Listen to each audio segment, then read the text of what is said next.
Check it out, Suzuki Swift 07 and up. This is a 2-liter. There's a problem on this. Engine light is on, P0338 is the code. And when you Google that, it's a crank position sensors. Once in a while, it will start and it will die down. It only start for like maybe 2, 3, or 5 minutes and it will die down. And then when you try to crank it up again, it won't start anymore. Just crank, crank, crank. It won't fire it up. So we're gonna be diagnosing this crank sensor. That would be located right over here. This is the connector already. I got this thing out already. So we're gonna diagnose that. They're gonna check it out, see if it's bad. If it's for sure that it's bad before we start replacing that sensor. Because to replace that sensor, I heard it was like 7 or 8 hours to do that sensor because it's ridiculous. It's a bad design, it's a bad location. That sensor is behind the flex plate. It's right beside the engine right here. So that means we had to split the transmission and the engine apart to get that crank sensor. It's really bad design. I have no idea why would you do that. Whoever engineered this, it's just ridiculous. Because we had to take out the wheel, brakes, the suspension, and anything on top of the transmission right here, we had to take it out. Anything attached to the transmission so that we could take out that crank sensor. So stay tuned, guys. Let's diagnose and then let's take out the transmission. All right, here we go. So all you need to do diagnose is a multimeter right here, and make sure you get the right one.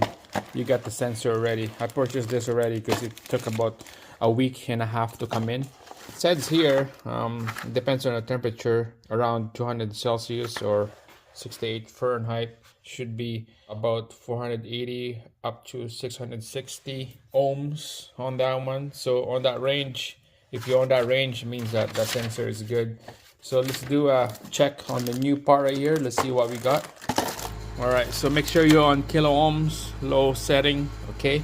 And we're gonna test the number 1 and 2 when the connector is up like that. So that would be the left side and the middle right there. So that would be the red and white wire, left side and the middle. So we're gonna test that out. So the middle and then the far left. Okay, 675. And then our range here is 480 up to 660. So we are good. We are over. So this sensor, this new sensor is good. Now we're gonna test the old one right over there. We're gonna unplug the connector. So this connector was screwed into the block. So make sure you get that screw out, and then we'll take out this connector from the harness. There we go. We're gonna test the red and white. So red and white, far left and the middle. All right, so far left and the middle right here, like that. And check the reading, 587. All right, so we got the 587. So it depends on the temperature, 587. So we're on range. Like I said, sometimes this thing starts, sometimes it doesn't. Depends on the temperature. So let's plug that in, and I believe this will start because it's only 587. It's not out of spec because it's 480 or 660. So let's connect that, and then we'll see if it cranks and start the engine. All right, we got the connector connected to the harness. Let's go see if it starts.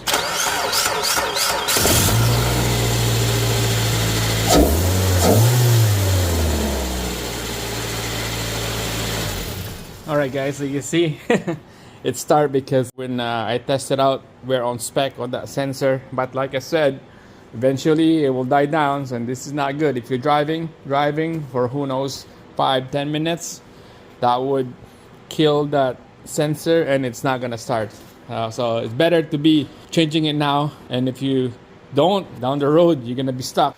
So next video we're gonna dive in, we'll change that sensor. So stay tuned, guys. Give me a thumbs up on this one, subscribe. We're gonna be taking out the transmission out on this Suzuki Sx4 07 and up. Let's go.